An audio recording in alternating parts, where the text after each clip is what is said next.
14 জানুৱাৰী 2025 দিনটো মকৰ সংক্ৰান্তি। এনেই মকৰ সংক্ৰান্তি এটি বিশেষ দিন, তাতে আকৌ দিনটোত পুষ্যা নক্ষত্ৰ, গতিকে এয়া এটা বিশেষ দিন। আপোনালোকে এই মকৰ সংক্ৰান্তিৰ দিনটোত 2025-ৰ 14 জানুৱাৰীৰ দিনটোত এটা ভাল দিন হিচাপে বা আপোনাৰ সমস্যা সমাধানৰ বাবে আপুনি ব্যৱহাৰ কৰিব পাৰে। এই দিনটোত আপুনি প্ৰথমতে অকণমান পায়স বনাব, আৰু পায়সত আপুনি কেশৰ অকণমান দিবলৈ নাপাহৰিব। কেশৰ দিব।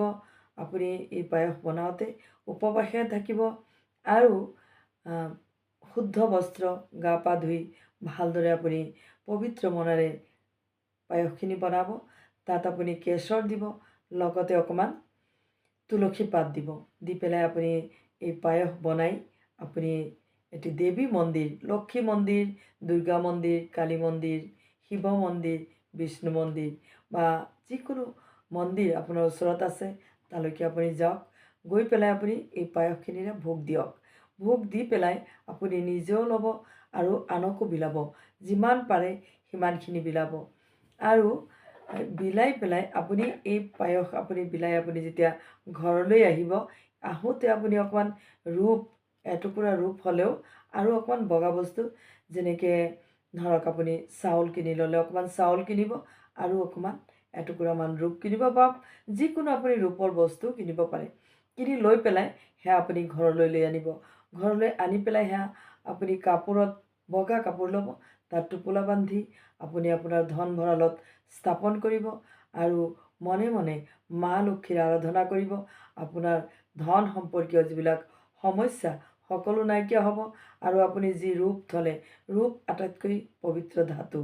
গোটেই বছৰটোৰ বাবে আপোনাৰ ঘৰৰ এটি শুভ কৰ্মৰ বাবে, যিকোনো আপোনাৰ ভাল কৰ্মৰ বাবে বা আপোনাৰ সিদ্ধি লাভ কৰিবৰ বাবে এই ৰূপখিনি আপোনাৰ কাৰণে অব্যাহত হ'ব আৰু ভগৱানৰ আশীৰ্বাদ হ'ব। তাৰপিছত আপুনি আৰু এটা কাম কৰিব। দিনটোত অকণমান গুড় কিনিব, গুড় মিঠাই ল'ব, লৈ পেলাই তাত অকণমান বগা তিল ল'ব। বগা তিল লৈ গুড় আৰু বগা তিল এই দুয়োটা বস্তু একেলগে লৈ পেলাই আপুনি ভগৱান শিৱৰ চৰণত অৰ্পণ কৰিব। আপুনি কলপাতত ল'ব পাৰে বা যিকোনো আপুনি যি কাঁচৰ বাচন তাত আপুনি ল'ব পাৰে।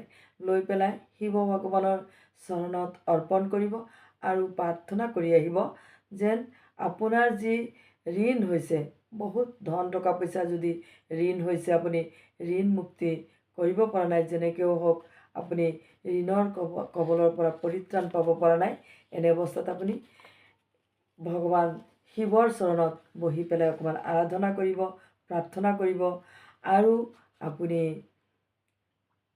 বস্তুখিনি আপুনি অৰ্পণ কৰি আপুনি আপোনাৰ ধন টকা পইচা অৰ্জনৰ কাৰণে যি পথত বাধা আছিলে, তাৰ কাৰণে ভগৱানৰ চৰণত প্ৰাৰ্থনা কৰিব। সকলোখিনি ভগৱান শিৱই মুক্তি দিব আৰু আপোনাৰ গোটেই বছৰটো সাফল্যৰে ভৰি পৰিব। আৰু শেষত আপোনালোক সকলোকে মকৰ সংক্ৰান্তি আৰু পুষ্যা নক্ষত্ৰৰ বাবে সকলোকে শুভেচ্ছা জনালোঁ। ধন্যবাদ।